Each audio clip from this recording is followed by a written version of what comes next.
భారత్ మాతాకి, భారత్ మాతాకి రావాలి. అక్కడ అక్కడ సకినాలు చేసి చెరువు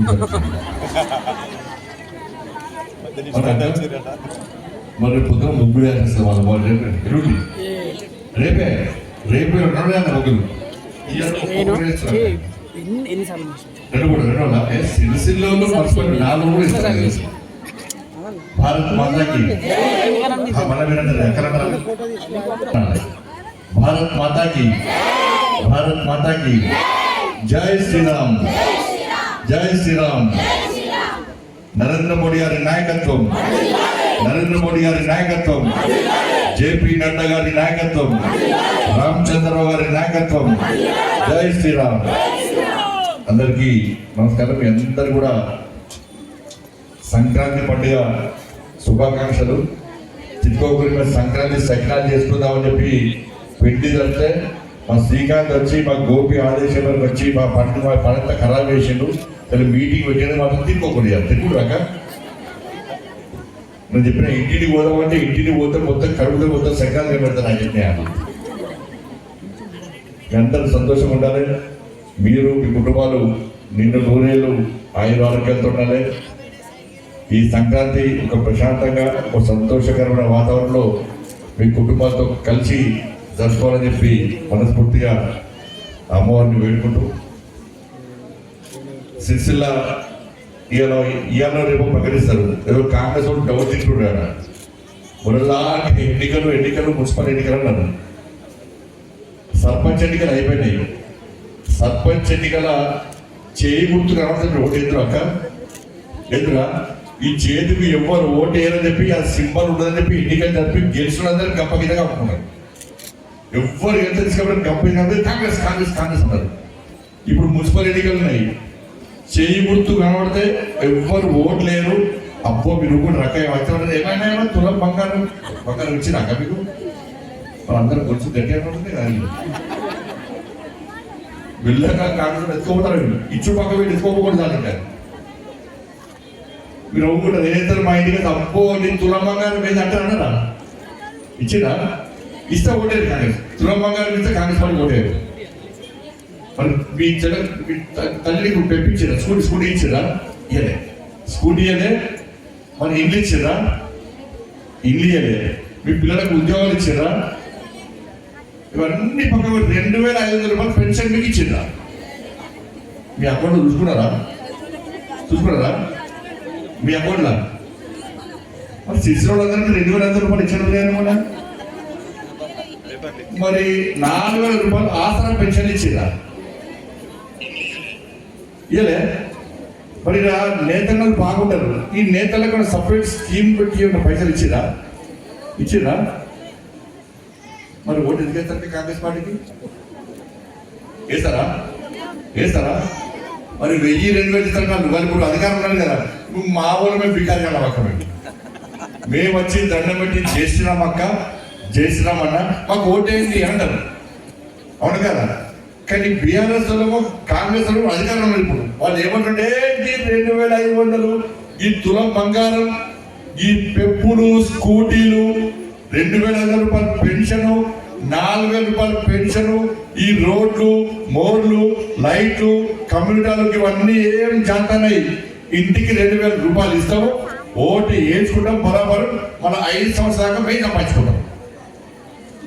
అసలు వేస్తారా? ఈసారి పైసలు పక్క తీసుకోవాలక, పైసలు పక్క వదలలేదు. కానీ ఓటు మాత్రం అమ్ముకోకండి. ఎందుకంటే ఓటు మాకేమంటే కేసు అయితే నలగట్టకండి నేను. అవును కదా. పైసలు పక్కా తీసుకోవాలి. పైసలు వాళ్ళ పక్క వచ్చిన పైసలు కుక్కల పైసలు మన పైసలు మనకే ఇస్తారు. అవును కదా. ఈ కాంగ్రెస్ వాళ్ళకి అట్లున్నది. ఈ బీఆర్ఎస్ వాళ్ళకి 2 సార్లు ఓటు వేసిండు మున్సిపల్. 2 సార్లు వాళ్ళే, 10 సంవత్సరాలు వాళ్ళే కాలుగుతోళ్ళు. ఈ 2 సంవత్సరాల్లో మీకు న్యాయం జరిగిందా? మీకు ఇచ్చిన ఆయనకిదే పెన్షన్ ఇస్తాడు. పెన్షన్ లేదు, ఇల్లు ఇస్తున్నాడు. నరేంద్ర మోడీ గారు 2,40,000 ఇల్లు ఇచ్చాడు. ఇల్లు ఇస్తే ఇక్కడ ఈ శిక్షణ శాంతినగర్ 2వ వార్డు, 13వ వార్డు, 14వ వార్డు, ఈ 3 వార్డులలో ఎవరికైనా ఎంతమందికి ఇల్లు స్నేప్ ఉన్నా ఇల్లు రాలేదా? పెన్షన్ రాలేదా? ఒక రేషన్ కార్డు ఇవ్వలేదా? రోడ్ లేవా? ఏం లేవా? ఇక వాళ్ళు ఇప్పుడు వేసి మాకు 10 సంవత్సరాలు ఓట్లు వేసింది కదా, మళ్ళా ఓటేయాలని వాళ్ళు అంటున్నారు. మేము అన్ని ఇచ్చిన ఓటేయమని వీళ్ళు అంటున్నారు. మీకు వాళ్ళు వేయలేదు, వీళ్ళు వేయలేదు. ఈ సిరిసిల్లకు పైసలు ఇచ్చింది ఎవరంటే నరేంద్ర మోడీ గారు ఇచ్చింది. ఇచ్చిన పైసలు మీకు రాలేదు. 30 కోట్లు, దాదాపు 30 కోట్లు 14th-15th ఫైనాన్స్ పేరు మీద 30 కోట్ల రూపాయలు నరేంద్ర మోడీ గారు ఇచ్చారు. ఇది ఇయ్యలేదని చెప్పి కాంగ్రెస్ వాళ్ళు, బీఆర్ఎస్ వాళ్ళు శాంతినగర్ సంవత్సరం చెప్పండి. నేను చూపడ్డా ఎన్ని కోట్లు 30 కోట్ల రూపాయలు. ఎంతకై సిరిసిల్ల మొత్తం ఓట్లు కలిసి ఎందుకంటే 80,000 ఓట్లు ఉన్నాయి, 39 వార్డులు ఉన్నాయి, అంతేనా? 39 వార్డులు ఉన్నాయి. ఈ 80,000 ఓట్లకు నరేంద్ర మోడీ గారు 30 కోట్లు 14th ఫైనాన్స్ 15th ఫైనాన్స్ ఈ రోడ్ల కోసం, మోర్ల కోసం, లైట్ల కోసం, కమ్యూనిటీల కోసం ఇవన్నిటి కలిపి 30 కోట్ల రూపాయలు ఇచ్చి 7 కోట్లు ఇవ్వగలరు. ఇక 104 కోట్ల రూపాయలు ఆగమ్మా, 104 కోట్ల రూపాయలు అమృత్ పైసలు వచ్చినాయి. 1 కోటి కాదు, 10 కోట్లు కాదు, 20 కోట్లు కాదు, 104 కోట్ల రూపాయలు అమృత్ పైసలు వచ్చినాయి. మరి ఈ శాంతినగర్ వాళ్ళకు, ఈ 12వ వార్డులకు, 11వ వార్డులకు, 14 వరకు బీఆర్ఎస్ వాళ్ళు ఆ 104 కోట్ల రూపాయలు ఏం చేసినో ఇప్పుడు లెక్కలేదు. ఆ పనులు సాడేసినాక ఇప్పుడు సాధిస్తున్నాడు. రోడ్ల పైసలు మనం వేసి మోడీ గారు ఇచ్చే, లైట్ల పైసలు మోడీ గారు ఇచ్చే, మీకు ఇచ్చే బియ్యం పైసలు మోడీ గారే ఇచ్చే, అవునా కాదా? గ్యాస్ సిలిండర్లు మోడీ గారే ఇచ్చే, అన్ని మోడీ గారు ఇచ్చాక ఒక్కసారి మోడీ గారు ఇచ్చా చెప్పినాక ఆ బీఆర్ఎస్ వాళ్ళు ఇట్లా మీటింగ్ పెట్టుకున్నారు, పర్మిషన్ కూడా ఇవ్వలే. ఇట్లా మీటింగ్ పెట్టుకున్న పర్మిషన్ కూడా ఇవ్వలే. అంత రాష్ట్రం గుండాగిరి ఏం చేసి తీసుకుపోయి కేసీఆర్ ఫామ్ లో పడబెట్టారు. ఇక బయటకు వెళ్తలేడు. అప్పుడప్పుడు వస్తాడు, ఇక అప్పుడప్పుడు వస్తాడు. అలా కొడుకు ఇక్కడ బాగా పడదాకా రాజ్యమే లేడు. అక్క మీరు నల్లది మా ఊరు అందరి కేసులు ఉన్నాయి. అక్కడ మా ఊరు అందరి మీద ఈ కేసీఆర్ కొడుకు కేసు పెట్టించి మా ఊరు లేదా. అప్పుడు బ్రిటిష్ కాలంలో, దొరల కాలంలో ఏముందంటే, దొర బయటికి వస్తే మిగతా పేదలందరూ చెప్పులు ఎత్తున పెట్టుకొని ఇట్లా ఈ జీవులు అందరట. ఈయన కేసీఆర్ కొడుకు ఈయన ఉన్నప్పుడు, కేసీఆర్ కొడుకు ఈయన ఎమ్మెల్యే ఉన్నప్పుడు మా ఊళ్ళ పరిస్థితి కదే. ఈ శ్రీకాంత్ దానిలో ఉండే ఈ పాంచన్ బతుకు మనకే దూరమై బాజాప్తా జై శ్రీరామ్ భారత్ మాతకి జై అనే పాట చేత గల్లా ఎగరేసుకొని తిరిగా చెప్పి మా పాట ఇచ్చేది. కాబట్టి వీళ్ళు నాశనం చేసిన వాళ్ళ పైసలు ఇచ్చేది తెచ్చేది నరేంద్ర మోడీ అక్క. మీరు నరేంద్ర మోడీ పైసలు ఇస్తే బీఆర్ఎస్ ఓటేస్తుంది. పైసలు మీకు వస్తాయా? ఎవరు ఇస్తారో వాళ్ళకు ఓటేస్తే మీకు న్యాయం జరుగుతుంది. ఇల్లు ఇచ్చేది మేమే, పైసలు తెచ్చేది మేమే, అభివృద్ధి చేయాలనుకున్నది మేమే. మున్సిపల్ ఎంపీకి ఓటేసినాక ఎంపీకి ఓటేసి తీసుకుంటారు పైసలు. ఈయన మున్సిపాలిటీ మనలో గెలిపిస్తే ఆ పైసలు న్యాయంగా శాంతి నగర్కి వస్తాయి. ఈ 12వ వార్డు, 12, 13వ వార్డు, 14 వార్డు పైసలు ప్రజలకు వస్తాయి. ఇలా పైసలు ఇచ్చేది ఒకలే, మీరు ఓటేసేది ఇంకోలక. కాబట్టి మీ పైసలు మీకు అసలు, మీ అభివృద్ధి మీకు అసలు. వర్షం పడితే మనం వేడ ఆ వార్డులో అందరూ పిలిచిన ఛాయ పోసి వాళ్ళ బాధ చెప్పుకుంటే నాకే బాధ అనిపించింది. మొత్తం వర్షం పడితే వాడ మొత్తం మునిగిపోతుంది. ఈ సిరిసిల్ల కలెక్టరే మునిగిపోతుంది. కలెక్టర్ ఉంటే కలెక్టరేట్ మునిగిపోతుంది. ఇలా పేపర్ చూసారు కదా. ఈ కలెక్టర్కే గతి లేకుంటే మీ ఇళ్ళకే గతి ఉండదు. ఇక కలెక్టర్కే గతి లేదా. కలెక్టర్ తీసుకుపోయి కూటలు కట్టారు. ఒక చిన్న వర్షం పడితే పాపం పాత సారు అప్పుడు కృష్ణభాస్కర్ సార్ ట్రాక్టర్లో పోతే, బిడ్డ నువ్వు ట్రాక్టర్లో పోతావా అని పోవడానికి దారి లేదు. పాపం మంచి ఆఫీసర్ అని పోవడానికి దారి లేదని ట్రాక్టర్లో పోతే ఆయన ట్రాన్స్ఫర్ చేసి పడేసాడు. ఆయన ఒకటి ఇవన్నీ అరాచకాలు చేస్తున్నారు. అందుకే మేము కొట్లాడుతున్నాం. ఒక కేంద్రంలో మా అధికారులు మేము పైసలు తీసుకొస్తున్నాం. వాడు వీడు మొగుడుతాడు పని ఏం చేసిన ఇవన్నీ లెక్కలు ఇచ్చినారు. వాళ్ళ తాత ఇచ్చిండు. ఇచ్చింది ఎవరు ఇచ్చారు? నరేంద్ర మోడీ గారు ఇచ్చారు. ఇస్తే మీకు పైసలు వేయడానికి వీళ్ళు వెనుక ముందు వెళ్తున్నారు. కాబట్టి మీ అందరికీ నేను విజ్ఞప్తి చేస్తున్నా, నన్ను కష్టపడి గెలిపించారు. నేను కేంద్ర మంత్రిగా ఉన్న మీ అందరూ కష్టపడి గెలిపిస్తే నరేంద్ర మోడీ కేంద్ర మంత్రి చేసినాను. కేంద్ర మంత్రి చేసింది కాబట్టి వాళ్ళ నిధులు ఎక్కువ తీసుకొచ్చే అవకాశం ఉన్నది. మీరు చేయాల్సిందల్లా ఒకటే, వాళ్ళు పైసలతో గెలిచి మన బతుకులు నాశనం చేద్దామని చూస్తున్నారు. ఒక్కసారి పైసలు కమ్ముడితే 5 సంవత్సరాలు నరకలు చూస్తాం మనం. ఇలా వాళ్ళు ఇచ్చే పైసలు తీసుకోండి, న్యాయంగా ఎక్కడ ఓటేయాలో అక్కడ ఓటేయండి. ఇలా వాళ్ళు మేము పైసలు మనం చేస్తున్నాం కాబట్టి మీకు న్యాయం జరగాలంటే ఇలా మా పార్టీ అభ్యర్థులను ఇలా గెలిపించండి. పూర్తి కోటేసి ఈ సిరిసిల్ల మున్సిపాలిటీని మాకు అప్పయ్యపండి. సిరిసిల్ల మున్సిపాలిటీని మాకు అప్పయ్యితే అభివృద్ధి ఏంటో మేము చూపుతాం. నరేంద్ర మోడీ గారిపై సార్ సిరిసిల్ల మున్సిపాలిటీ మేము గెలిచినాం, సిరిసిల్ల మున్సిపాలిటీ మేము గెలిచినాం కాబట్టి మా ప్రజలు మమ్మల్ని గెలిపించిన మున్సిపాలిటీలో కాబట్టి మాకు నిధులు ఇవ్వండి అని చెప్పి మున్సిపాలిటీకి నిధులు తీసుకొచ్చే అవకాశం ఉంటుంది. ఇలా ఎంపీ గెలిపిస్తే సిఆర్ పైసలు తీసుకొచ్చినాం, హాస్పిటల్ పైసలు ఇస్తున్నాం, ఇలా అన్ని రకాలుగా సేవ చేసే ప్రయత్నం నేను చేస్తున్నాను. మొన్న పిల్లలకు సైకిల్ ఇచ్చిన, 10వ తరగతి పిల్లలకు సైకిల్ ఇచ్చిన, 10వ తరగతి జరిగే ప్రభుత్వ పాఠశాల చదివే పిల్లలకు ఎగ్జామ్ ఫీజు కూడా నేనే కట్టిన, వెమ్లవాడ హాస్పిటల్ పైసలు ఇచ్చిన, అంతకుముందు ఇక్కడ బెడ్ సిస్టర్ అవసరం బెడ్ సిస్టర్ గవర్నమెంట్ హాస్పిటల్లో. కాబట్టి అనేక సేవ చేసే ప్రయత్నం నేను చేస్తున్నాను. కానీ ఇంకా ఎక్కువ సేవ చేయాలి. సిరిసిల్ల మున్సిపాలిటీ అభివృద్ధి చెందాలంటే ఒక్కరికి అవకాశం ఇవ్వకూడదు. ఒక్కరికి అవకాశం ఆ మొక్క నుంచి బోర్ రాలే అక్కడ మీకు, ఆ 2 మొక్క నుంచి బోర్ రాలే. కొత్త మామూలుగా చూడు అయ్యో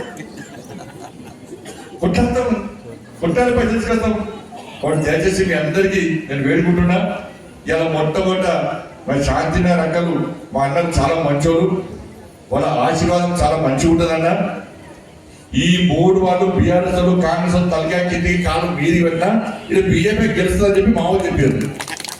చెప్తేనే అరే అక్కడ గెలిచి అక్కడి నుంచి మీటింగ్ స్టార్ట్ చేద్దామని చెప్పి ఈ రోజు మొట్టమొదటి ఇప్పుడు మీటింగ్ ప్రచారం స్టార్ట్ చేయలే, ఇప్పుడు ప్రచారం స్టార్ట్ చేయలే, ఫస్ట్ ప్రచారం ఇక్కడనే స్టార్ట్ చేస్తున్నాను. మా అక్కలు మా అన్నలు అందరూ ఆశీర్వాదాలు ఇస్తారని చెప్పండి. దయచేసి మీ అమూల్యమైన ఓటును ఎప్పుడు మున్సిపల్ ఎన్నికలు వచ్చినా కూడా భారతీయ జనతా పార్టీ గుర్తు ఏ గుర్తు అక్క, ఏ గుర్తు, ఏ గుర్తు ఇంత దుప్పటి రాదు, కమల గుర్తు.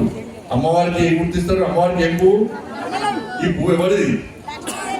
లక్ష్మి. బీజేపీ చేస్తే లక్ష్మి ఇంటికి వస్తుంది, కాంగ్రెస్ వాళ్ళకు టీఆర్ఎస్ కూడా ఇంటికి లక్ష్మి ఇచ్చారు, పైసలు ఎత్తుకుంటారు. కాబట్టి జాగ్రత్తగా ఉండండి. ఓటు అటు ఇటు వేయకండి, ఓటు వృధా వేయకండి. మళ్ళీ గట్నే ఉంటారు, ఇంటి మీటింగ్ ఉంటారు, పిట్ట కథలు చెప్తారు, మోసం చేసేది చేస్తారు. నా మాట నమ్మి మీరు కమలపు గుర్తు మీద ఓటేసి గెలిపించండి. మీ సమస్యల పరిష్కారం కోసం నేను కష్టపడి పనిచేస్తా. రాష్ట్ర ప్రభుత్వం మెడలు పంచుతా. వాళ్ళ భూకి అలవాటు మోడీ ఏమిచ్చిండు, మోడీ ఏమి, నువ్వు ఏమిచ్చావు చెప్పడం నేను మోడీ గారు ఏమిచ్చావు చెప్తున్నా అంటే ఏం చెప్పరు, ఊక మోడీ గారు చెప్తా ఉంటారు. 24 గంటలు కేంద్రం ఏమిచ్చింది, కేంద్రం ఇచ్చింది బిచ్చబత్తే, మీరేమిచ్చారో చెప్పరాను, ఎక్కడ చెప్పరు. ఇవాళ చెప్పిన ముఖ్యమంత్రి ప్రకటించడప్ప, ముఖ్యమంత్రి ఎంత మాటకారి అంటే ఆ ఉద్యోగస్తులకు డిఏ ఇచ్చినాడు. డిఏ నువ్వు ఇచ్చేది గ్యారెంటీ ఇవ్వాల్సిందే. 6 డిఏలు ఇవ్వకుంటే ఆర్థిక మాధ్యమం వచ్చిందని చెప్పి భావించాల్సి వస్తుంది, ఆర్థిక సంక్షోభం ఏర్పడుతుంది అని చెప్పి ఇలా భావించాల్సి వస్తుంది. కాబట్టి ఎమర్జెన్సీ ప్రకటిస్తారు కాబట్టి ఇలా 6వ డిఏ ఒకటే డిఏ ఇస్తారు.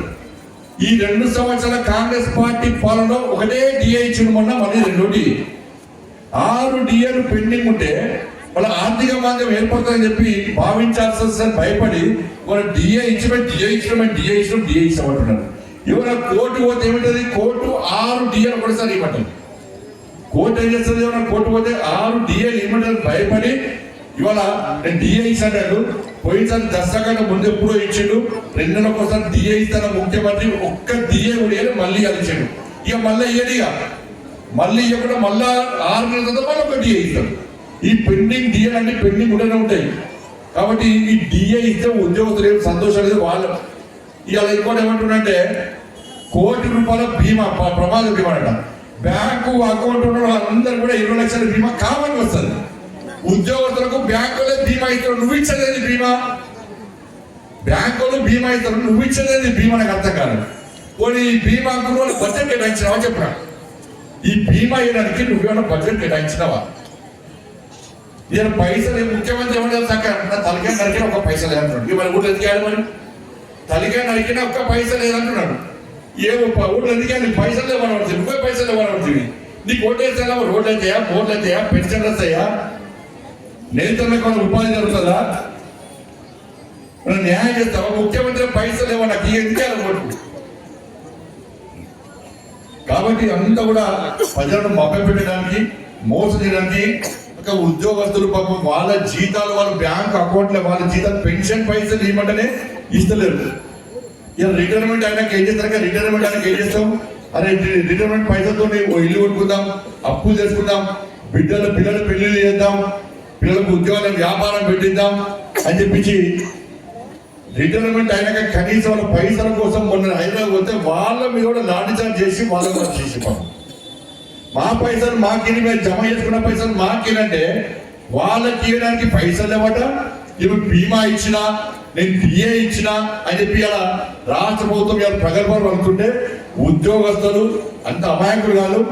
రిటైర్మెంట్ అయినటువంటి ఉద్యోగస్తులు పైసలు, ఫీజు రియంబర్స్మెంట్, ఆరోగ్య పైసలు విడుదల చేయి, ఇవన్నీ విడుదల చేస్తే ప్రభుత్వం మీద నమ్మకం ఉంటుంది, అప్పుడు విశ్వాసం ఉంటుంది తప్ప ఈ కాంగ్రెస్ పార్టీని నమ్మే స్థితిలో లేవు. సింబల్ బేస్డ్ ఎలక్షన్ అన్ని తొందరగా జరుపుకోవాలి, చేతులు దులుపుకోవాలి. ఇంకో 6 నెలలు అయితే మళ్ళా మనల్ని నమ్మరు అని చెప్పి భయపడి కాంగ్రెస్ పార్టీ ప్రభుత్వం ఇలా ఎన్నికలు నిర్వహిస్తున్నది. 2 సంవత్సరాలు సిరిసిల్ల మున్సిపాలిటీ నేను 104 కోట్ల రూపాయలు అమృత పైసలు చెప్పిన, సింపుల్ గా రెండే చెప్తున్నా, 30 కోట్ల రూపాయలు ఇవాళ ఫైనాన్స్ పైసలు ఇస్తామంటున్నాం. ఈ 2 సంవత్సరాలు కాంగ్రెస్ పార్టీ ఒక్క పైసలను సిరిసిల్లకి ఇచ్చిందా? ఒక్క పైసలని ఇచ్చిందా? సిరిసిల్లకు గ్రామ పంచాయతీకి ఒక్క పైసలని ఇచ్చిందా?